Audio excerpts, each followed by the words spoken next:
Hi, and welcome to this week's episode of Talk of Purdue, where we're coming at you from Martin Jischke Hall of Biomedical Engineering with a senior in Biomedical Engineering, Keith Hansen. And Keith is also Purdue's representative on the Indiana Commission for Higher Education. He does a ton of things around Purdue that we could talk for about 10 minutes about, but we'll let him talk to you about that. At least.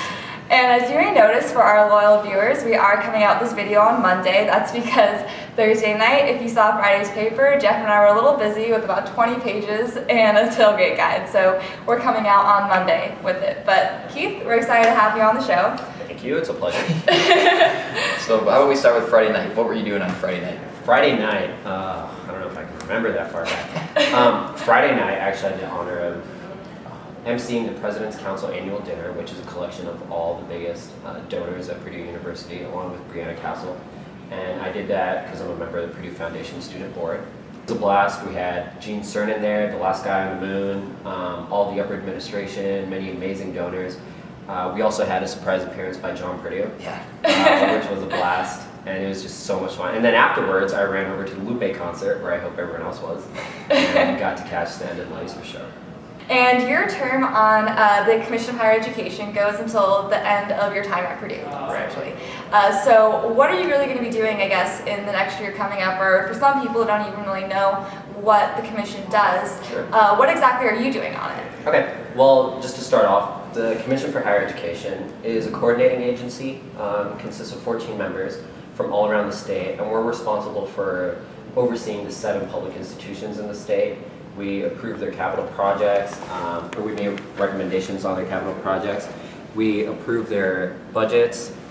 We also approve new degree programs. So anytime a school, say Purdue, wants to start a new degree, biomedical engineering, for example, they have to get it approved by the commission. There's 14 members on there. I serve as the student representative, so I represent all the students in the state. Right, you're not just exclusive to Purdue. You represent Right. every college in Indiana. Right. My predecessor was a student at IU, so thankfully we got that back. To Purdue, and I'm hoping that when I'm done, we nominate a new Purdue student, so if anyone's interested, let me know. So last time I interviewed you, you said that the biggest surprise for you that since you've joined Itchy, the biggest thing that you've learned is that sometimes the most expensive option or throwing money at things doesn't always fix it. Is that still something that you're focused on as far as how you can make a difference with limited budgets and things like that? Yeah, absolutely. I mean, everyone knows that the United States financial situation isn't the best right now, and we haven't been able to appropriate as much funds towards higher education as I believe that we personally should. But on the flip side of that, it's also allowed us to become a much more productive institution, say Purdue specifically, or any of the other 7 across the state. Student success really needs to remain our #1 priority, even though funds are going down. And that's why I think we as students actually have a responsibility to start doing something to help ourselves. Because we don't know when that money really is going to come in, and we can throw it at all these different projects.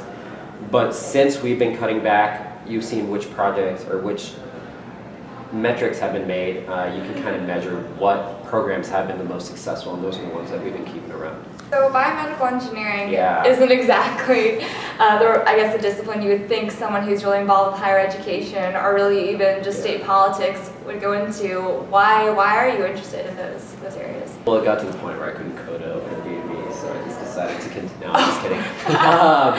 So I'm a senior in biomedical engineering, pre-med. I'm going through the med school application process right now. But deep down, I probably always wanted to be a political science major. I've always been incredibly interested in policy making, specifically. So when this opportunity came around, I just jumped at it. I actually applied on a whim, but I was like, you know what, this sounds pretty cool. I got the position. I was nominated, or I was appointed by the governor a year ago. And in that role, I've kind of actually had the opportunity to bring my engineering background to solving problems. And all an engineer really does is, they do lots of things, but at the basis of it, we solve problems. And we do that by having an analytical approach to things, find out as much facts as you can before you make your decision. So I feel like me as a scientist and as an engineer, I've kind of fit in quite well with the commission, and it's given me an opportunity to help them out a lot. Down the road, though, I do want to continue in policy making. So my goal right now is to get into med school, get through med school, and then we'll see where it goes from there. Yeah. Maybe like health policy or something like that? Health policy or even education policy, honestly. That's interesting. Do you think that's because you two are also involved in a couple leadership positions at Purdue? Yeah, this is something, I don't know if I should say this, but I honestly feel like I've learned more outside of the classroom in my extracurriculars than some of my classes, specifically statics and dynamics, no thank you, and nonlinear dynamic systems. I've learned so much more. I served as vice president of the Engineering Student Council last year, and just having the opportunity to work with 40 dedicated individuals putting on the nation's largest student-run job fair, as well as 25 other events, or serving as an ambassador, working on your public speaking skills, and just now joining the Purdue Foundation Student Board, having the opportunity to address 500 different people, 500 donors in one night. I've just learned so much from that, and I feel like that's really what got me appointed to the commission, not necessarily just the fact that I'm a BME. Great. Well, actually, one thing we didn't tell you about before we started the video, but each week we ask our featured guest on Talk of Purdue a question that is, what should Purdue be talking about this weekend?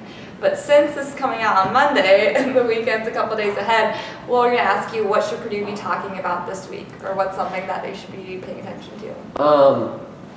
I'll give you something that I would really love Purdue to talk to this week. This week actually marks our College Go Week this past week was the kickoff for College Go Week at the Commission for Higher Education, and that's all about student completion and success.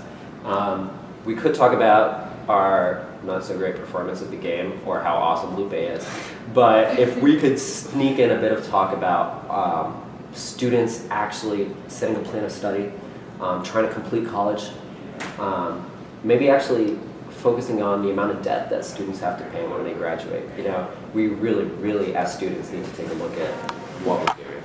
Well, thanks for joining us this week. Yeah, and thanks for, and everyone else. You're probably going to see Keith around campus much this year as he's involved with pretty much everything. But thank you again for coming on our show. Thanks, it was a pleasure. I appreciate it, guys.